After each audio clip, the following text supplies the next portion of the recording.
The Altair Prime Revolt, a UEC story, by Michael P. Marpong.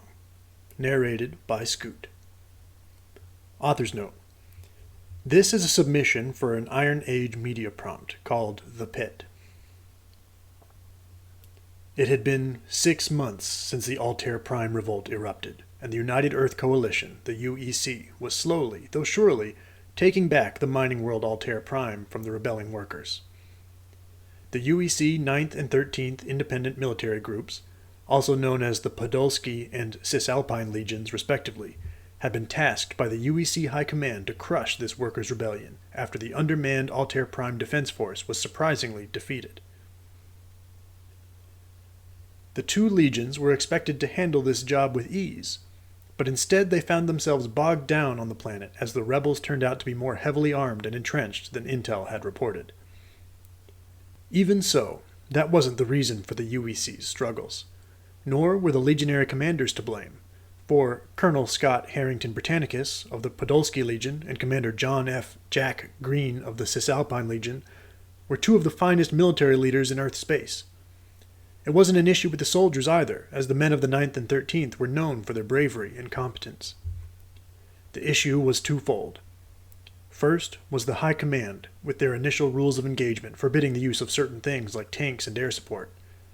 But the real problem was the commander of the Altair Prime Counterinsurgency Task Force, Major General Tyrone Murray. To say that Major General Murray was incompetent would be a severe understatement, and his decision-making was indeed responsible for the initial difficulties the Podolsky and Cisalpine legions faced in the invasion. More importantly, Murray's callousness regarding civilian lives had leaked onto the people of Altair Prime. At the outskirts of Lexington, soldiers of the 13th were scouring the farmlands. They were looking for something to eat, or to be more specific, they were looking for something natural to eat, something that would have been nowhere near as disgusting as the UEC meal rations. Corporal Marco Icardi shook his head in frustration, his brows sweating. He looked ready to scream towards the sky. "What's wrong, Corporal?" Jack asked. Having been busy with communicating with the 9th, the commander of the 13th didn't partake in the foraging. "I can't seem to find any food here," responded Marco. "In fact, I don't think I've ever found foodstuffs on this planet. All I've got are cash crops like tobacco, cotton. I even found some cannabis." The commander grinned.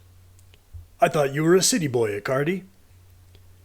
"I was, but my grandpappy was a corn farmer. He used to let me pick some of the crops for me to eat. Anyway, there's nothing to eat here. Where are the wheat or corn or rice?" "There are none," a third person answered. He was none other than Major General Murray himself. "They only plant cash crops here on Altair Prime. When the people aren't making money by mining, they do it by farming." "Major General, sir," Jack said in surprise, "what are you doing here?" "I go where I please, Commander." "But sir," Icardi interjected, "how do the people of this planet get their food?" "How else, Corporal?" responded Murray. "Trade. They import all their food." Commander Green's eyes narrowed. "That's just asking for trouble, if you ask me." "Indeed," Murray said, smiling. "If it were up to me, I would have skipped the whole ground invasion and simply blockade the whole damn planet. Starve the rebels into submission. Unfortunately, the pansies at the pyramid don't have the gumption for that kind of thing." Jack grimaced. "You'd be starving 20 million people to death, sir." "A small price to pay, if you ask me," Murray said.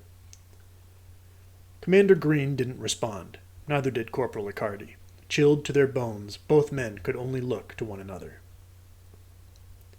Unfortunately, the people of Altair Prime had caught wind of this conversation.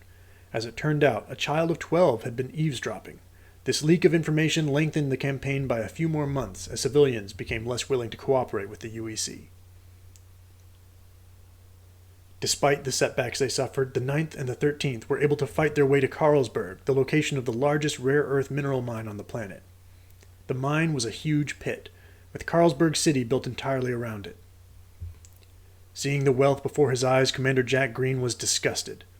He turned to his friend, Colonel Scott Harrington. "Look at that! How many credits worth are in that mine alone? Millions? Billions?" Harrington groaned. "Not this again." But Jack ignored his friend.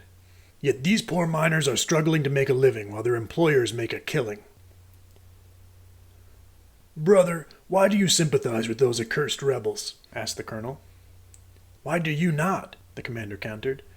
These people are simply fighting for their shot at an honorable living, and we are killing them for it. Need I remind you that those honorable rebels have terrorized this entire planet and killed not just our fellow soldiers but innocent civilians as well? Responded Harrington. How many orphans and widows were made because the rebels decided that violence was the answer to their grievance? They were pushed into a corner, damn it! Maybe, but that doesn't matter. Not anymore. Green's eyes widened. Scotty, how can you even say that? Harrington took a deep breath. I understand the plight of these proletarians. Really, I do.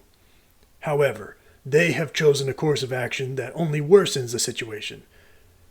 Now we either allow their reign of terror to continue, or we stop them by force. There has to be another way. Jack, you know I admire your determination to avoid a no-win situation, but sometimes you can only choose the least abhorrent option. Before Commander Green could respond, the recently promoted Sergeant Icardi arrived. He saluted the two legionary commanders. Pardon me, sirs. General Murray wishes to speak with you both. Speaking of abhorrent, Jack said.